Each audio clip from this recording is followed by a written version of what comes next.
Fala aí, pessoal. Muito bom. Bom dia, boa tarde, boa noite. Eu não sei que hora você vai estar assistindo este vídeo, mas quero aqui agradecer a sua presença, tá bom? Tenho certeza que você não vai se arrepender de estar investindo o seu tempo para estar aprendendo um pouco mais acerca da palavra de Deus. Então, como vocês podem ver aí, é um estudo do Apocalipse, em específico acerca das 7 igrejas da Ásia. Tá bom? Vou ser bem didático aqui, vou resumir aqui um tempo bom para que vocês possam compreender de uma maneira que vocês possam compreender. Então, quando falamos do Apocalipse, logo vem em mente guerras, morte, mundo acabando.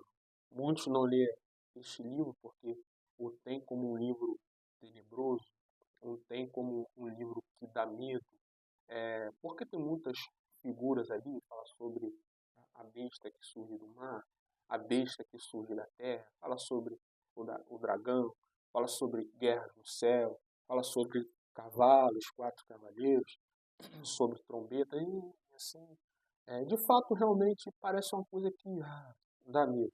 Mas eu vou começar explicando aqui para vocês o que significa esse nome Apocalipse no grego. Este nome se deriva-se de 3 palavras. Apó, que quer dizer distante de, ou para longe de. É a mesma palavra que nós usamos para falar apóstolo, por exemplo. Apóstolo é aquele que é enviado para longe, é aquele que é comissionado para longe. Por exemplo, apogeu, para longe da terra. Apó, longe, geu, terra. E apó quer dizer para longe de. Eu, no grego, significa bom. Por exemplo, eutanásia, boa morte. Eunice, boa visão. Eulália, boa fala. E calipto, no Apocalipse, calipto, no grego, significa sombra. Então, se a gente tira o eu, deixa só o apó, calipto, fica apó para longe, calipto, sombra. Então, Apocalipse no grego significa para longe das sombras, ou seja, aquilo que está descoberto. No latim é revelação. O que é revelação? Revelação é aquilo que está revelado, por exemplo, velado, certo? Aquilo que está coberto, revelar é aquilo que está encoberto. Então, o nome Apocalipse significa isso, aquilo que está revelado, aquilo que está encoberto, para longe das sombras. Ou seja, algo que está às claras, ok? Então, como eu falei, nós vamos aqui endereçar para a carta, da, as 7 cartas, perdoe, tá, pessoal? Então, existem 4 formas de você poder interpretar o Apocalipse. A primeira forma é a forma preterista, pretérito, passado. Ou seja, tem pessoas que acreditam que o livro do Apocalipse, todo ele, tudo aquilo que está escrito já se cumpriu e já aconteceu. O oposto de preterista é futurista. São aqueles que acreditam que as palavras do Apocalipse não aconteceram, não estão acontecendo. Irão acontecer em um tempo futuro. A terceira forma de você interpretar o Apocalipse é a forma idealista, que é a forma contemporânea. Por exemplo, se o Emmanuel Macron tem as características do anticristo, ele é um anticristo. Se o Simpson falou que fez uma previsão e algo aconteceu, aquilo lá é o que está acontecendo. Por exemplo, se um homem tem as características de um falso profeta, o Papa Francisco é falso profeta, tudo dá indício que ele é falso profeta, que ele fez sinal tal, ele fez símbolo tal, ele é falso profeta. Essa é a maneira idealista e a maneira que as pessoas mais usam para poder interpretar o Apocalipse. E a quarta maneira de poder interpretar o Apocalipse é a maneira historicista, e é essa maneira que eu defendo, é essa forma que eu interpreto o Apocalipse.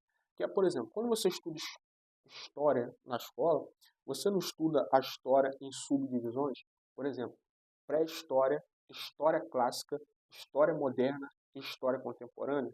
Então, assim também, para mim, o Apocalipse ele é dividido, ele, as, ele vai, as profecias vão se cumprindo ao longo da história, ou seja, coisas aconteceram no passado, coisas estão acontecendo, coisas vão acontecer, ele vai se cumprindo ao decorrer da história, diferente do preterista que acredita que tudo já aconteceu, diferente do futurista que acredita que as coisas vão acontecer, e diferente do idealista que crê que tudo que está acontecendo aqui momentâneo é, é que está se cumprindo o Apocalipse. Então, para mostrar para vocês, essa é a linha que eu defendo, não. Tem gente que defende outra linha, tá bom? Essa é a maneira mais lógica que eu compreendi, não só eu, mas muitos outros estudiosos, de poder interpretar o Apocalipse. Aqui tem base bíblica, capítulo 1 do livro de Apocalipse, versículo de número 19, diz assim, ó, Jesus falando para João, escreve, pois, as coisas que viste, as coisas que são e as coisas que hão, depois dessa, acontecer. Que viste, passado, que são, presente, depois dessa, hão de acontecer, futuro. Correto? Depois disso, vamos aqui entrar as 7 igrejas. Jesus ele vai mostrar a João uma visão onde ele vai ver 7 catiçais. Esses 7 catiçais, na representatividade apocalíptica, na simbologia bíblica, representa as 7 igrejas de Cristo. E ali ele vê nessa visão, quando ele vai se virar, ele olha e vê Jesus em comum. Ele faz a descrição ali de Jesus glorificado e diz que ele anda sobre os 7 catiçais, que são as 7 igrejas que estavam na Ásia. E Jesus fala para João, olha, tudo que você vê, que você ouviu, você escreve e manda a carta para as 7 igrejas que estão localizadas na Ásia. Como eu falei para vocês, por exemplo, assim como a história ela é subdividida, para mim, essas 7 igrejas, claro que para muita gente, para a grande maioria, não tem como a igreja de Cristo ser 7 igrejas. A igreja de Cristo é uma só, espiritualmente falando. Fisicamente, materialmente falando, essas igrejas como se fossem denominações as quais nós temos hoje. Mas, na verdade, todas elas espiritualmente formavam uma única igreja, uma só igreja. Para mim, a maneira mais lógica de poder interpretar o endereçamento dessas 7 cartas aqui, com profecias diferentes, derivadas para cada igreja, é que essas 7 cartas, para mim, na minha interpretação, são fases da igreja ao longo da história. Assim como eu falei para vocês aqui na história. Por exemplo, para subdividir a história, a gente fala pré-história, história antiga, história moderna, história clássica, história contemporânea. Então, assim, essas 7 igrejas aqui são 7 níveis, 7 estágios da igreja ao longo do tempo. Nós vamos ver aqui em qual estágio a igreja atual de Cristo ela está vivendo. Tem algo em comum aqui a cada igreja, após Jesus ele falar que ele tem uma promessa para cada igreja e ele tem um alerta para cada igreja. Por exemplo, a primeira carta à igreja de Éfeso, ele diz assim, ó, lembra-te, pois, de onde caíste, arrepende-te e volta à prática das primeiras obras. E se não, venho a ti e moverei do seu lugar o candeeiro, caso não se arrependa. A igreja de Éfeso. A igreja de Esmirna, ele diz assim, ó, não temas as coisas que tem de sofrer, eis que o diabo está para lançar em prisão alguns dentre vós, sede posto à prova, e tereis tribulação de 10 dias. Ser fiel até a morte, e dar-te-ei a coroa da vida. A igreja de Pérgamo, olha só o que ele diz.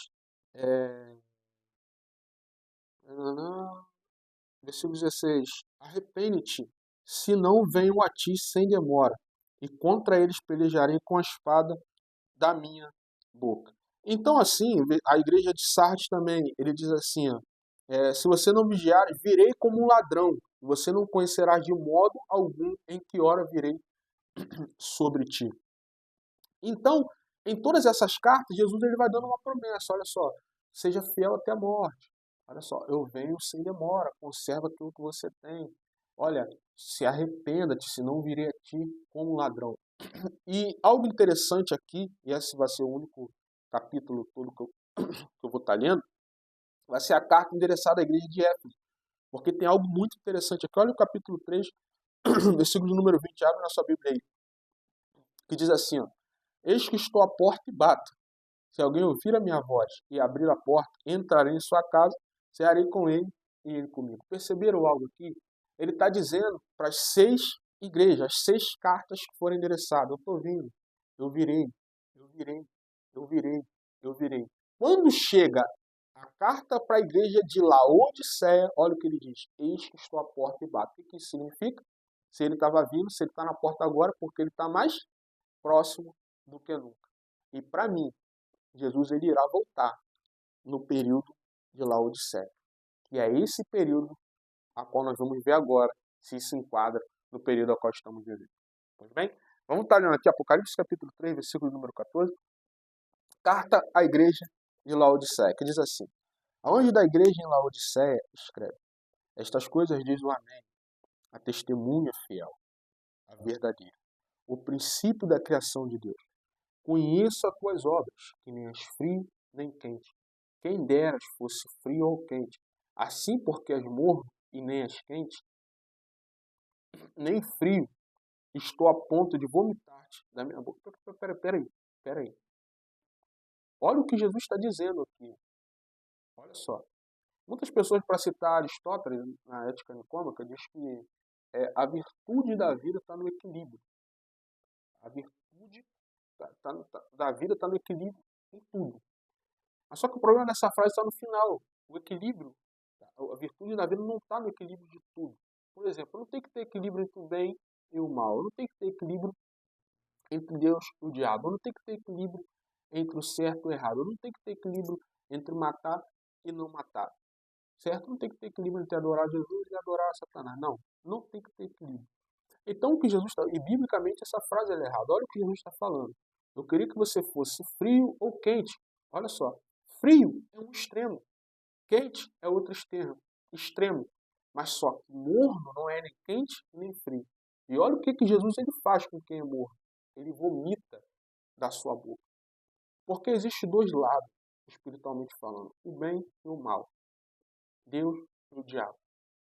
Quem está em cima do muro já está de um lado. E o lado de Deus não é, porque Deus não divide a glória dele com ninguém. E o que é uma igreja nem quente nem fria, uma igreja morna? É uma igreja mediana. É uma igreja que não é nem tão tradicional no sentido de conservar a palavra de Deus e, e também não é tão... É uma igreja mediana, por exemplo. É uma igreja que você olha e você não sabe diferenciar muitas das vezes entre uma igreja e uma casa de show, entre uma igreja e uma boate, entre uma pregação e uma palestra motivacional, entre um coach e um pastor, entre uma reunião empresarial e um culto ofertório, entre você barganhar, certo? De você dar, por exemplo, a Bolsa de Valores, você investir dinheiro para ganhar mais, ou um momento ofertório. Uma igreja morna. E quando eu falo igreja, não estou falando de uma denominação, estou falando da igreja de Cristo, espiritualmente falando. Olha só o que tem acontecido atualmente nas igrejas. Global, mundialmente falando, irmão. A gente tem visto, infelizmente, a verdade é para ser dita, o mundaísmo tem entrado em muitas igrejas. A igreja de Cristo, ela pode se atualizar, mas a igreja de Cristo, ela jamais tem que se modernizar. A igreja de Cristo jamais tem que se comparar com o mundo, trazer o mundo para dentro da igreja. Colocar coisas dentro da igreja para atrair do mundo, tá? Do mundo, para atrair jovens, para atrair pessoas, fazer marketing. Isso é uma igreja morta. E olha o que Jesus fala: eu vomitar-te da minha boca.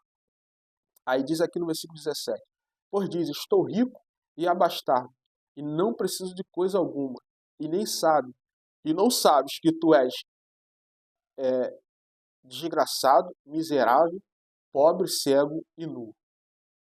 Olha só, a carta à igreja de Laodiceia era uma cidade da Ásia, correto? E essa cidade era uma cidade muito rica. Era muito rica. Vocês têm noção, era uma cidade tão rica, quando ela foi destruída no tempo antigo, teve os imperadores que enviou recursos para poder reerguer a cidade, eles não aceitaram. Os próprios empresários da cidade ali reergueram a cidade com o capital mesmo que eles tinham. Era um povo muito prepotente, era um povo muito arrogante. Muitos até falam da arrogância dos laodicenses.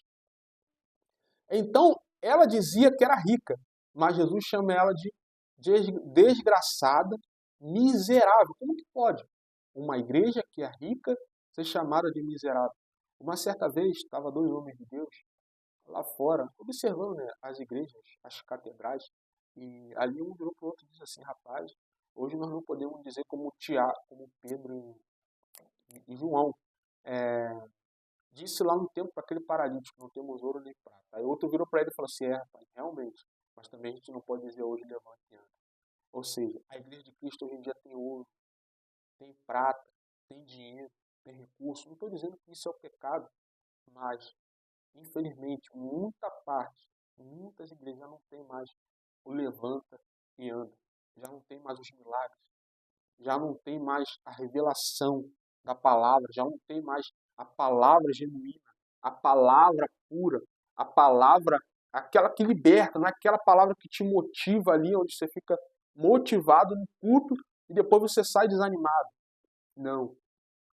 É a palavra que muda a sua vida, a palavra que transforma a sua vida já não tem mais. Hoje em dia a igreja tem recursos, muitos recursos. Ah, olha só o que Jesus ele continua dizendo. Você é um pobre, olha só, cego e nu. Como assim cego? Lá em Laodiceia, nessa época aqui, historicamente falando, no qual essa carta foi escrita, eles produziam colírio, eles faziam cirurgia de oftalmologia. Então, assim, como que Jesus chama uma igreja dessa de cega? Parece até uma ironia. E fala que eles estavam nus. Lá na Laodiceia, na cidade de Laodiceia, onde se encontrava a igreja, produzia uma lã preta que era caríssima. Era como se fosse a moda daquele tempo atual. Uma lã que era raríssima e era muito cara. E Jesus chama ela de desgraçada, miserável, pobre, cega e nu. Ou seja, uma igreja que tem tudo, mas ao mesmo tempo não tem nada. Aí olha o que Jesus diz no versículo 18. Aconselho-te que de mim compres ouro refinado pelo fogo, para te enriqueceres, vestiduras brancas para te vestires, a fim de que não seja manifesta a vergonha da tua nudez, e colírio para ungir os olhos, a fim de que veja. Eu repreendo e disciplino a quantos amo. Sê, pois, zeloso e arrepende. Eis que estou à porta e bato. Ele está mais próximo do que nunca. Se alguém ouvir a minha voz, abrir a porta, entrarei em sua casa e serei com ele e ele comigo. Ao vencedor, dar-lhe-ei a sentar-se comigo no meu trono, assim como também eu venci e me sentei com o meu Pai no seu trono. Quem tem ouvidos ouça o que o Espírito diz às igrejas. Então, irmão, esse período a qual nós estamos vivendo atualmente é o período de Laodiceia. Jesus, a volta de Cristo nunca esteve tão próxima como atualmente. Olha o período ao qual a igreja atual está vivendo. Tem dinheiro, tem recurso, materialmente falando. A igreja de Cristo hoje em dia é rica, mas infelizmente já não tem muitos milagres. Não digo todos, mas estou dizendo na grande maioria. Ou quando tem milagres, são tudo milagres mentirosos, milagres inventados para poder atrair o povo, para que o povo possa ir para a igreja, para as suas igrejas, muitos comercializando a palavra de Deus, fazendo comércio, a palavra de Deus. E é uma igreja que não é quente nem fria, é uma igreja que está morna. É uma igreja que associa cristianismo com política. É uma igreja que tem associado, muitas das vezes, o mundaísmo com a igreja. Já vejo aí, irmão, tem período de carnaval, tem igreja que faz carnaval gospel. Muitos políticos subindo em altares para falar de política. E muitas vezes eu sou contra a política. O mundo é regido pela política, mas não temos que confundir as coisas. É devagar que as coisas vão entrando. É devagar que o inimigo ele vai entrando. E eu estou gravando aqui esse vídeo para alertar a você, irmão, irmã, talvez você ímpio, talvez você que já conheceu Jesus se encontra desviado. Eu quero dizer para você, a volta de Cristo nunca esteve tão próxima como agora. Arrepende-se, porque ainda dá tempo. Jesus ele está à porta, ele está batendo. Se você abrir a porta, deixar ele entrar, ele entrará em sua casa, ceará contigo, e você ceará com ele. É isso que Deus chama você.